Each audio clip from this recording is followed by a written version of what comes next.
Энэ түүх бол дэлхийг бүхэлд нь донсолгосон ганц л өгүүлбэрээс эхэлдэг. Алт, нэр хүнд, хүч чадлын оргилд хүрсэн далайн дээрэмчдийн хаан Гол Дирожер. Түүний цаацлахын өмнөх мөчөд тэр олонний өмнө инээмсэглэн зогсоод миний эрдэнэсөө хэрэг хүсч байл хайгаад олцгоо. Би бүгдийг нь тэр газар үлдээсэн. Энэ үгсээр далайн дээрэмчдийн их хэрэн үе эхэлж дэлхийн өнцөг булан бүрээс хүмүүс далайд гарч One Piece хэмээх гайхалтай домогт эрдэнсийг хайж эхэлсэн.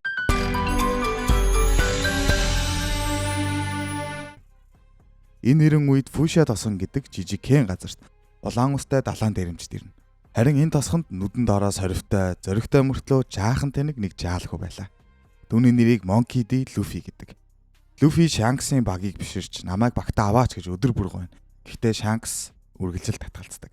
Учир нь Luffy дэндүү жаахан бас усанд сэлж чаддаггүй гэж хэлдэг. Нэг өдөр Luffy өөрийн зоргийг харуулахын тулд нүдэн доороо хутга зоож би айхгүй гэж хашгирна. Дээрэмчид түүнийг шоолж инээлдэж байхад Shanks түүнийг хараад түүнд ууралхын оронд харин чимээгүйхэн ажигладаг. Яг энэ үед уулын дээрэмчид орж ирж Shanks-тай бүдүүлэг арцаж түүнийг доромжилж түүн дээр архиасгадаг. Гэтэл Shanks огтхон ч ууралдаггүй. Үүнийг харсан Luffy тэсэхгүй уурлаж яагаад чи тэмцэхгүй байгаа юм бэ гэж асууна. Тэгэхэд Shanks нэг зүйлийг түүнд ойлгуулдаг. Жинхэнэ хүч гэдэг бол өөрийгөө биш найз нөхдөө хамгаалах явдал юм а гэж хэлж байна. Удалгүй Luffy-гийн амьдралыг өөрчлөх нэг зүйл болно. Тэр санамсаг өрж тэрийн жимс идсэн байлаа. Үүний дараа түүний бие эрзэн шиг сунан татагддаг болж харин нэг аимшигтай сул тал нь тэр насан туршдаа усан цэлж чадахгүй болж байгаа. Хэсэг хугацааны дараа уулын дээрэмчид буцаж ирэхэд Luffy тэдэнд л уурлаж тэд харин Luffy-г шийтгэхээр авч орлоо. Уулын дээрэмчид Luffy-гийн сонирхолтой биеийг хараад түүнийг зарах бодолтой байхад яг энэ үед Shanks амжиж ирлээ. Shanks тэдэнд та нар намайг хүснээр дарамжилж болно. Харин би найз нөхдөө өвдөж байхад зүгээр хараа сууж чадахгүй гэж хэлэн Beckman бүгдийг нь зодоод гарлаа. Гэвч энэ хүмэнийг ашиглаад дээрэмчдийн ахлагч Luffy-г аваад далайнд гарan түүнийг далаа руу шидэж орхино. Гэнтэл далайн хаан гэгдэх асар том мангас гарч ирэн түүнийг хитэн араас нь Luffy руу арлаа. Luffy шангаар орилоход Shanks түүний урдуур орж өөрийн зүүн гараа далайн хаанд алтан ганц л нэг муухай харахад далайн хаан түүнээс айгаад яваад өгдөг. Төд өдөлгүй улаан устын далайн дээрэмчид тосгоноос явхаар боллоо. Luffy өөрийнхөө нөхдүүдийг цуглуулад түүнээс хүчтэй болох болно гэж ам гарахад Shanks өөрийн хамгийн үнэтэй зүйлээ буюу сүрэл малгайгаа Luffy-д өгөөд ингэж хэлнэ. Эзэнийг өдөр чи надаас илүү хүчтэй болсон үед энэ малгайг буцааж өгөөрэй. Энэ мөчөөс эхлэн Luffy өөрийнхөө мөрөөдлийг тодорхойлно. Өөрийн багийг бүрдүүлэн One Piece-ийг олно. Мөн далайн дээрэмчдийн хаан болох болно. Цаг хугацаа 10 жилээр урагшилж Luffy өөрийн гэсэн анхны хөлөг онгоц болох жижигхэн заваар далайн дээрэмчдийн хаан болох гараагаа жижигхэн тосгоныг хүрээлэх уудам далайд гарснаар эхэлнэ. Тосгоноос хөдөлмөгц далайн хаан түүний урд гарч ирлээ. Luffy харин түүнийг өөрийнхөө зохиосон хүчтэй Gomu гэх дайралтаараа буулгаж авлаа. Luffy завгүй болж ягаад ч юм торхонд орон далаагаар хөвгөн явхад хэсүүчилж явсан хөлөг онгоц торхыг хөлөг дээрээ гаргаж ирэхэд тэдний хөлөг онгоцыг Alvida далайн дээрэмчдийнхэн тонлоо. Luffy-гийн байгаа торх галтгооны хэсэг рүү өнгөрөн орлоо. Харин том хөлөг онгоц дээр байсан Kobe-г Alvida хөлгийнхөн цэвэрлэгчээр ажилуулахар болж амийг нь өршөөлөө. Энэ үеэр улбар шар устай охин Alvida-гийн хөлөг рүү түүний цуглуулсан эрдэнсийг авахар нууцаар орж ирлээ. Харин галтгоонд түрүүний олсон торхыг Kobe болон далайн дээрэмчдийн хідэн хүмүүс хамтдаа нээхэд унтаж байсан Luffy торх дотроос торхыг задлан гарч ирээд тэднийг ядахмгүй дийллээ. Гарч ирээд лүлсэндөө хөлөг дээр байх хоолны нөөцүүдийг бүгдийг нийтээд гэлээ. Идэж байхдаа Luffy Kobe-д миний жижиг зав далайн эргүүлэхт ороод хэвтэрчихсэн. Тэгэд би өөрийгөө торхонд хийгээд унтцсан гэж өгүүлж байна. Kobe харин түүнд би Alvida баригдаад түүний хөлөг дээр цэвэрлэг хийж байгаа. Гэхдээ миний мөрөөдөл бол хүчтэй тэнгисийн цэрэг болох.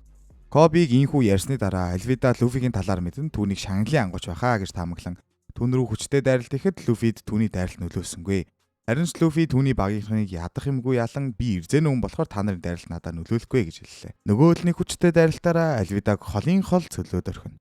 Шууд хөлөг дээр байсан жижиг завийг далаараа унгаан Kobe-тай хамтдаа цааш явах гэхэд Alvida-гийн эрдэнсийг бүгдийг нь хулгайлаа зүхтааж байгаа шар үсттэй харс тулгаран юм бодлогүй цааш явлаа. Цааш явахдаа Luffy би далайн дээрэмчтэй ангууч Roronoa Zoroог өөрийн багтаа эсвэлнэ гэж хэллээ. Тэр явсаар Shells Town гэгдэх тэнгисийн цэргийнхний мэдлэлд байдаг арал дээр ирлээ. Харин энэ арал дээр Zoro модонд хүлээтэй байгаа харагданаа. Жижигхэн охин түүн дээр ирэн түүнд онигири буюу удаан ороомог өгөх гэхэд Helmeppo гарч ирж охины хоолыг газар дэвслэхэд Zoro үнийг нь тоолгүй хоолыг нийлдэг. Helmeppo бол Ахмад Morgan-ы төрсөн хүү буюу энэ арлын дархан цаазд spoiled бацсан юмсан жий. Kobe Luffy хоёр Ахмад Morgan-ы энэ тосгоныг өдөрддөг учраас Хелмепо энэ тэрүүгээр хэсэж бүгдийг дээрлэхдэг. Нэг удаа Хелмепо догшин нохойг уушин газарт авч орж ирэхэд нохой догшож хүмүүс рүү дайрах гэхэд Зоро нохойг зогсоосон. Үүнийхээ хариу Зоро 1 сар модонд хүлэгдэхээр болсон юм байна. Хелмепо Зорог шийдэглэн дуусгаар цаазаар ах болно гэхэд Люфи түүнд уурлан түүнд ухамсан шанаг өглөө. Люфи шууд Зоро дээр очин багтаа эсвэлэх гэхэд Зоро түүнээс тэнгисийн цэргийн төв байранд байгаа өөрийнхөө 3 сэлмийг авчруулахыг хүсгэд Люфиж бодох юмгүй шууд л тэр зүг рүү ганцаар явлаа. Энэ үеэр Морган өөрийнхөө хөшөөг штабын дээр босгуулж байхад Люфи санаандгүй түүний хөшөөг эвтчихнэ. Хелмепог шууд л сугадаад тэндээс цухтаангаа Зорогийн сэлмийг хайсаар олчлаа. Харин тэднийг сэлэм хайж явхад нөгөө нэг охин Эрдэнсийнхаа ирэлд гарan өрөөнүүдийг шалгаж байгаа харагданаа. Харин Коби Зорог судлаж байхад Морган түүнийг үйлдэл дээр нь барьж аван түүнлөө буудахад Люфи амжиж өөрийнхөө биеэр сумнуудыг ойлгон Зороод сэлмийг нөгөж Зороо сулрлаа. Зоро шууд Люфигийн саналыг зөвшөөрөн хамтдаа Ахмад Морганыг буулгаж авахар боллоо. Манай хоёрс төвөггүйхэн түүнийг дийлчтгэлтэй. Гэтэл Хелмепо Коби руу бууд тулгаад түүнийг алын шүү, буудын шүү гэж сүрдүүлэхэд ганц л зохил түүнд хангалттай байж. Ингээд Морган ухаан алдсанд ойрхон байх тэнгисийн цэргүүд түүний дарлаас залхаад байсан юм ашгүй дээ гэж хэлэн бүгд амралтандаа гарлаа. Энэ бүхний дараа Зоро Люфи Коби гурав хамтдаа уушин газар орон гидсээ баярлуулж байгаа. Харин хоолны хажуугаар Коби тэдэнд энэ дэлхийг Red Line-аар 2 тэнцвэр үсэгт хуваагдсан. Бидний байгаа газар бол Grand Line буюу далайн дээрэмчдийн хаан Эрдэнсээ нуусан газраа гэж хэлэхэд тэнгисийн цэргийнхэн оржиж Кобиг тэдэнтэй найзууд уу гэж асуухад Люфи үгүйсгэн Коби амжилттай тэнгисийн цэрэгт хэллээ. Тэнгисийн цэргийнхэн үргэлжлүүлэн Люфи Зоро хоёрыг харлаас явахыг хүсэж тэднийг мэдээлэхгүй гэж хэлдэг. Харин энэ үеэр тэнгисийн цэргийн төв байрнаас Эрдэнсийн газрын зураг хайж байсан охин газрын зургийг олсон ч өөр нэгэн далайн дээрэмчин хулгайлсан болохыг олж мэдэж байгаа. Алиалагч Баги түүнийг хулгайлсан юм байна л да. За алиалагч Баги түүнийг л олчих юм бол Эрдэнсийн газрын зургийг олно гэж итгэн цааш явлаа. Ийхүү тэнгис далайд Баги далайн дээрэмчдийнхэн Намиг олчлоо. Нами харин тэдэнд Эрдэнэс өгөө намайг аваад яваач гэж хурж өөрийн хөлгөө живүүлээд тэдний далайд үлдээгээд өөрсдийнх нь хөлгөөр цааш яваад өглөө. Далайн хаан ихтэй Люфи Зоро хоёр өлсөөрл далайн урсгалын дагуу явсаар л тэгээд дэсгэл алтан Люфи дээш өөрийгөө сунган тэрэлт аав дээр нисэх шувууг онллоо. Харамсалтай шувуу Люфигийн толгойг хазан Люфигийн хамт цааш явчлаа. Азаарч гэхүү азгүй байдлаар ч гэх юм уу тэдний ойролцоо нөгөө хөлөг онгоцгүй болсон Баги далайн дээрэмчдийнхэн сэлж байхаа Зорогийн хөлгийг дээрэмдэх ордлого хийсэн ч бүтлгүүтэж тэр дороо номондоо орон Зорогийн сэлүүрчд босоор Люфигийн араас явлаа. Алиалагч Баги гих аимшигтай далайн дээрэмчин байдгаа. Түүнийг чөтгөрийн жимсний эзэмшигч гэж тэд Зороод хэллээ. Тасганы дээгүүр нисэж байсан шувууг буудаж агнахад түүний аманд байсан Люфи тасганлуу хүчтэй газартлаа. Яг энэ үед Нами Баги далайн дээрэмчдээс зүхтааж байх үед тааран Люфи яг дээрээс нь унж иржлээ. Тэд хамтдаа тэднийг зайлуулан уушин газарт орцголоо. Нами өөрийгөө далайн дээрэмчдээс хулгай хийдэг, намайг Нами гэдгээ гэж танилцууллаа. Би бол авьяастай чиглүүлэгч. Гэхдээ надад 100 сая бэри хэрэгтэй байгаа гэж хэлээд түүнийг шууд л хүлээд авлаа. Тэд цаашлсаар Багигийн байгаа газар ирж Нами түүнд Люфиг өгөн итгэлийг нь олж авдаг. Зоро харин яг энэ үед арал дээр ирж саяны энэ том тесрэлтийг анзааран тесрэл болсон зүг рүү яваад өгнө. Харин Баги Намиг саяны их буугаар Люфи рүү бууд гэж шаардахад Нами эргэлцсэний эцэст гараараа их бууг зогсоодог. Баги ч үүнд нуурлан Намиг аал гэж хүмүүстэй хэлэх үед Зоро ирж Багиг хідэн хэсэг болгон завчлаа. Харин Багигийн тасарсан гар Зорогийн араас нисэж очин түүнийг гимтээхэд түүний тасарсан гар буцаад бие рүү нь очин холбогдчихлоо. Баги өөрийгөө бара номи гих жимсэтсэн тасархаа хүн гэдгээ хэлнэ. Харин Зоро их бууг 180 градус шууд эргүүлээд Багигийн далайн дээрэмчдийг Намигийн тусламжтайгаар холдуулж чаддаг. Зоро Люфиг хоригдсон байгаа энэ жижигхэн шоронтой хамт амтны дэлгүүрийн урд чирж авчирхад Чүчү гэх нохоо дэлгүүрийн урд байжлаа. Харин Нами Люфигийн шоронгийн дэлгүүрийг тэдэнлүү шидэхэд Чүчү дэлгүүрийг нь аваад яваад өгдөг. Яг учраа гайхаад байж итэл Багигийн тушаалаар Мочи болон түүний арслан Ричи хоёр Люфигийн араас явуулсан байж тааран тэд Люфи рүү дайралт хийдэг. Дайралтын үр дүнд Люфигийн хоригдож байсан жижиг шорон эвдэрч Люфи шоронгоосоо суллагдсан ч Чүчүгийн хамгаалж байсан амтны дэлгүүрийг шатаагаад орхидог. Тэр хоёрыг Люфи хөнхөө дийлчгээд өөр тусалсан Чүчүүд савтай хоол өгөн хэсэг өөрчлөгдлөө. Мочиг бүтлгүүцэнд Баги уурлан өөрийн их буугаар хотын захирагчийн байрыг дэлбэлэхэд хотын захирагч үүнд нь уурлан Багитай хүч үзэхээр ганцаар явах гэлээ. Үүнд нь Люфи Зоро Нами гуравч гэсэн түүнтэй хамт явах гэж байгаа л араас нь явлаа. Харин Люфи захирагчийг ухаан алдуулж түүнийг амийг аварж байгаа юм л та. Баги үргэлжлүүлэн тэдэнлүү их буугаараа алхахад Люфи асар том болж биеэ тэлээд ирж байгаа сумыг тэдэнлүү ойлголоо. Дайралтын үр дүнд Баги болон түүний багийн хүн акробатчин Кабачи хоёр л амьд үлдэж багийнх нь хүмүүс нь бүгд ухаан алдаад өглөө. За ингээд Кабажи Зорогийн эсрэг тулалтахаар болж зайлт мэхээрээ Зорогийн шархтай эсрэг рүү дайралтуудаа оновчтой хийсээр байлаа. Гэхдээ Зоро хэдий ядарч туйлдаж байсан ч түүнийг Онигири дайралтаараа буулгаж авч чаддаг. Харин энэ тулааны үеэр Нами Багигийн Эрдэнсийн агуур орж хамгаалагчийг нь дийлээд хайж байсан Гранд Лайны газрын зураг болох Эрдэнсийн газрын зураг хайгаад болчлоо. Люфи Багигийн эсрэг хийх тулаан ширүүхэн болж бие биенийхээ товтлогооноос булцаар л байлаа. Гэтэл Баги гиндүүлэн дайралт хийж Люфигийн дэрсэн малгайг зүсэж чаддаг. Энэ бол анхны бөгөөд одоо хүртэл хамгийн сүүлийн дэрсэн малгайг гэмтэж чадсан явдал шүү. За тэгээд Люфи уурлахад Багиж Шанксыг үзэн яддгаа илэн бид хамтдаа нэг хөлгийг тонон хөлгөөс Эрдэнсийн газрын зураг болон чөтгөрийн жимсийг хулгайлсан. Гэтэл тэр муу Шанкс намайг айлгснаас болж би жимсийг идээд газрын зургийг алчихсан гэж уурлалаа. Эрдэнсийг нь хулгайлаад зугтаж байгаа Намиг Баги гинтл олж түүний араас тасарсан биеэрээ нисэж очиход Люфи түүнийг дийлж харин Нами түүний биеийн хэсгүүдийг чангаар их чинь уяагаар уйчдаг юм. За хүлэгдсэн байгаа Багийг Люфи базука дайралтаараа тосгоноос цөлж орхиноо. Нами харин Люфид Гранд Лайны газрын зургийг өгөөж одоо Эрдэнсийг өөрөө авнаа гэж хэлэн одоохондоо хамтдаа цааш аялцгаая гэж тохиролцлоо. За тосгоны эргээд тосгоны эвдрээс өөрөлд тэднийг буруутхан эндүүрж тэднийг хөөхөд чүүчүү иргэдийн урдуур орж тэдэнд цаг хожиж өгөн манаагуур амжилттай зогтдог. Хотын захирагч ирээд арлын ирэг рүү яарч очин Люфид баярлаа гэдгээ хэлэхэд Нами хотын захирагчийн зүг харан шоконд орлоо. Люфи Намигийн Эрдэнсийг хотын сэргээ мусгалтанд хандвалнаа гэд бомбон дэр үлдээч хэвчэлтэй.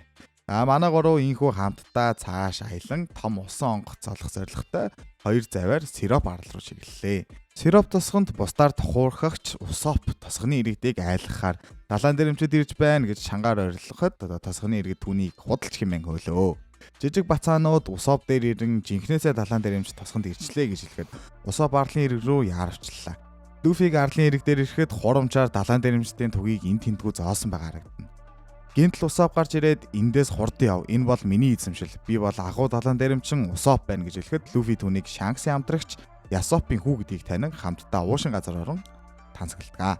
За хоолны дараа тус тусынхаа замыг хөөх болсон ч Усоп харин өөрийнхөө өдөр тутам хийдэг зүйлээ буюу арлын өндөрлөгт байх томоог их чин цамхаг руу очиод байшингийн дотор өвчнөтөөгөө тэмцсэн үйлчлэгч Клахадорын дасаргаанд байх Кая дээр очин ертөнцийн худлуурамгаар түүнийг жоохон ч болов инээлгэх ажилд оржээ. Данж Клахадор түүнд дургу болж таран түүнийг байшинд орж ихийг хоригдогч Усоп ухаан сийлж байшин руу нууцаар нэвтрэн модон дээр гарan түүнтэй ярилцдаг. Люфи болон бусд маань хийх юмгүй болохоор одоо түүнийг дагаад ирсэн байж л дээ. Үүнийг нь Клахадор олж мэдэнгүүтээ тэднийг цамхгаас өглөө. За ингэсэн чинь Усопт хандан түүний аавыг арчаагүй далайн дэрэмчин гэж хэлэхэд Усоп борлон түүнийг цохиж унгаагаад ууртаагаар цамхгаас яваадаг. За ингээд Клахадор дээшээгээ гарч Каягаас уушлт хүсэн. Би таны аюулгүй байдлын төлөө л энэ бүгдийг хийсэн гэж өөрийгөө зөвтгөж байх юм. Цамхгаас хөөгдсөн манай хэд дээр нэг итгээд нэгэн болох Жанго ирж өөрийнхөө гайхалтай тарих угаалтыг Иркланданга тэдэнд үзүүлдэгч өөрөө бас өөрийнхөө тарих угаалтанд ороод унтаад өгөх юм аа. Хэсэг хугацааны дараа Усоп Люфи хоёр арлын ирэг дээр Ясоп болон Шанксын талаар ярилцаж байхад Куро болон Жангогийн нууц уулзалтыг олж харан тэднийг нууцаар сонсчихдгоо. Өөрийгөө Клахадор гэж байсан үйлчлэгч чинь Куро далайн дэрэмжтэй ахлагч Куро болохыг бид мэднэ. Харин тэдний нууц төлөвлөгөө бол Жангогийн тарих угаалтын тусламжтайгаар Каягийн өв хөрөнгийг Куро авсныхаа дараа түүнийг алах болно гэдгийг сонсон шоконд орон байхад манай Люфи маань Жангогийн тарих угаалтанд ороод унтчихлаа. Ухаангүй болсон Люфи тэднийг доор байх нөгөө ирлүүгээ унахад Усоп үүнийг хараад шууд Каяд анхааруулахар гүйлээ. Замдаа таарсан бүхий л хүмүүст Курогийн талаар анхаарууллаа. Гэвч Усопын далайн дэрэмч тосгонд ирсэн байна гэх хуурамч тоглоомноос болж түүнд итгэх хүн ганц ч байсангүй. Усоп яаран Кая дээр очиж хэлэхэд Каяч түүнд итгэсэнгүй. Усоп урам нь хугарсан ч түүнийг нууцаар цухтаалгана гэж бодон түүнийг гарнаас сатхан түүнийг татахад Кая Усопыг чанга гэх чинь алгатлаа. Тэдний туслахууд үнийг мэдэн Усопыг цамхгаас хөлөө. Тэр орой Курод зориулж өгсөн Каягийн бэлгийг шууд хагалж өөрийн төрхөө ил болгон урт иртээ саруугаараа босод үйлчлэгчдийг гэмтээлээ. Дараа өдрийн өглөө Куро далайн дэрэмжтэйхэн арлын хойд талд ирэхэд тэднийг хүлээж байсан манай гурав арлын урд хэсэгт хүлээж байснаа олж мэдэн хойд зүг рүү яаран явах гэсэн ч иви нэг л болж өгдөг дээ. Харин Усоп арлын хойд хэсэгт ганцаараа тэднийг зогсоохоор өөрийн чавхаа агссаар тэдний урд очин би та нарт далайн дэрэмчин Люфигийн Эрдэнсийг өгье. Яг одоо буцаад явцгаа гэж хэлэхэд Нами ирж түүнийг нам цоглоо. Ашгүй араас нь манай хоёр ч гэсэн амжаад ирчлээ. Куро нөхдөө цагтаа ирэхгүй байгааг анзааран тэдэн лөө өөрөө явлаа. Харин Жанго өөрсдийн хүмүүсээ хостон улам хүчтэй болох орлого хийж байхад Люфи нөгөөтгт нь дахиад л ороод галзуурчихдаг. Солиорсон Люфи тэдний багийнхныг тэр дорн буулгаж аваад хөлгийнхэн суур модыг хуглаад явчихдаг. Үүнд нь гайхсан Жанго дахин нэг удаа ховсоо ашиглан Люфиг унтууллаа. Жанго Шам Бучи гэх энэ хоёрыг Зоротой тулалд гэж хэлэхэд сул дороомд харагдсан энэ хоёр ч харин Зород нэлээд гэмт уучруулж чадаад бүр хоёр сэлмийг нь хулгайлцдаг. Харин араас нь Усоп Зорог дэмжих гэж чаавас хичээж л байгаа юм л да. Тэгээ жавхаараа чулуу арахад явж Зорог л оноод ах юм аа. За Нами Зорогийн сэлмийг буцааж авахаар тулааны талбар руу орсон ч Жангод баригдан гэмтэл авдаг. Цамхагт харин Кая өөрийн туслах болох Марэг олон юу болсныг нь асуухад Маре түнд Усопын зүв байжээ. Хатагтай та яаралтай эндээс зугт гэж хэлэн уйллаа. Энэ үед Куро дайны талбарт хурж ирэн Шам Бучи хоёрт 5 минутын дотор Ророна Зорогийн толгойг ав. Үгүй бол та хоёр өөртөө өхөн шүү гэж анхааруулдаг. Нами гимтсэн ч гэсэн Зорогийн сэлмүүдийг түүнэр өшгөлөхөд чи яагаад өшөглөөд байгаа юм бэ? Гэхдээ баярлаа гэж хэлэн сэлмийг агслаа. 3 сэлмтэй болсон Зоро Шам Бучи хоёрыг ядахмгийг буулгаад авчнаа. Үүнд нь бүгд гайхахад Зоро Куро тандан харин би л чамайг 5 минутанд цааш нь харуулчих чаднаа гэж хэллээ. Бучи мөлгсөөр Жанго дээр очин өөрийг нь ховстоод хүчтэй болохыг шаардахад ховсон дорн нэлээд том биетэй болоод галаа. Энэ үеэр Нами Люфигийн нүүрэн дээр гიშгэж түүнийг сэрээхэд Нами руу шидсэн Жангогийн зэвсэг Люфи амдаа зуугаад эвдчихлээ. Энэ бүгдийг харсан далайн дээрэмчид бүгд л жоохон айлаа. Нами авсан шархнаасаа болж ухаан нь балартан Люфи тандан миний ертөнцийг заавал аваад тосхны иргэдийг авраарай гэж хэлээд кадр тасарлаа. Люфи толгойд охин Жангогийн эсрэг тулдахаар болж харин Куро түрүүн 5 минут гээд дотроо тоолоод лсэн юм шиг аам л да. Гэснээр гинтл 5 минут дуусчлаа би та нарыг бүгдийг чинь алнаа гэж хэллээ. Кая тэдэн дээр ирэн Курогоос гуйаа энэ бүхнээ зогсоогооч гэхэд Куро түн рүү дайралт хийж байгаамаа. Усоп амжин Каяг дайралтаас зайлуулдагч Кая үргэлжлүүлэн би чамд өөрийнхөө гих бүх зүйлийг өгье. Тосгоныг 50 орхио гэхэд Куро өгүүлсэн би мөнгөнд биш харин инх тайвныг тосгон тогтоох болно гэж хэлсэн ч та бүгдийг нь алнаа гэх бодлоо ерөөс орхиогүй байгаа юм л та. Энэ бүгдийг сонссон Кая Куророо бууж чиглүүлэхэд өнгөрсөн баларсан зүйлсээ ярьж түүнийг мансуурж авахт нь гяс бууг нь газар руу шидлээ. Усоп цаг алдалгүй бууг аван Куро руу онилоход Куро шилжилттэй алхах чадвараараа Усопын ард гарan түн рүү дайралт хийх гэж байхад асар холоос Люфигийн цохил Курогийн нүүрэн дундуур тас орж ирлээ. Миний найзуудыг гимтэхийг би зүгээр хараад байж чадахгүй гэж Люфи хэлж байна. Усопын бацаанууд нэгдэн газар дунсан Курогоос хөрхөн дивслээд амжлаа. Харин Усоп тэдэнд Каяг даатхан зогт гэж хэллээ. Энэ үеэр Куро сэрэн Жанго дот дээр очин би Роронотой тулалтъя. Чи харин Каягийн араас явж гэж тушаадаг. Зоро Люфидээ нэгдэх гэхэд нөгөө ховсдуулсан Бучи урдан гарч ирээд түүнийг зогсоох гэхэд Зоро ганц завчлалтаар түүнийг дахиад л дийллээ. Куро харин Усопыг сул дорой гэж дооглоход хамтдаа доогълж байсан нөхөд рүү Люфи томоо гихчин чулуу авч идээд Зород Усопыг татглаа. Зоро Усопыг аван Каягийн араас явсан Жанго руу Курогийн хажуугаар алхасаар зөрөхөд Люфи Куро руу дайралт хийн тэдний тулаан эхэллээ. Куро дахиж далайн дэрэмчин болохгүй амар тайван баян тансаг амьдрал хүсэж байгаагаа ихэлэн өнгөрсөн л шилжлээ. Олон жилийн өмнө Курогийн араас ирсэн тэнгисийн цэргийнхнийг тэр дийлж нэгээс бусдыг нь хорон үлдсэн ганц цэргийг Жангогоор ховсдуулан Куро болгон өөрийнхөө хөлөг онгоцтой хамт явуулж улмаар Куро баригдсан гэх худал мэдээллийг дэлхийд түгээсэн байжээ. За одоо өрөө шилжихэд Люфи том чулуу Курогийн нүүрэн дээр бутлаа. Люфи Куро тандан миний мөрөөдөл бол чиний энэ өчүүхэн хурамч хүслээс хав илүү гэж хэллэн эсэх өршлөгдөг. За ойн дунд бацаанууд Каятай хамт нуудаж байна. Каягийн бие сулдсан учраас тэд Каяг нуун өөртөө Жангог өрхөнд оруулж барьж авах байсан ч бүтлгүүтэж Жангогийн гарт ороход Кая гарч ирэн гэрээнд гарын үсэг зурхаар бэлтлээ. Зоро Усоп хоёр яаран гүсээр л харин эрэг дээр Куро удирдлагаа алдаж хол ойрын завчилтаа хийсээр өөрийнхөө нөхдийг ч гэсэн гинтэж эхэллээ. Куро дайралтын үеэр өөрийгөө алга болгож байсан ба Люфи түүний дайралтуудыг тэсвэрсээр эцэст нь хоосон газраас түүнийг барьж аван биеэрээ орон толгоогоо сунгоод Куро ног. Заагаа бусад нөхдүүдийг нь даарлаас хөөн тэднийг Курогчоос авч явахыг шаардлаа. Яг энэ үед тэд үнэхээр амжихгүй байсан учраас Зоро урдаа байх мөчрийг тастан Усопын үзэгдэх орчныг цэвэрлэхэд Усоп дэлбэрдэг дараар Жангогийн нүүрлүү галныг байга онлоо.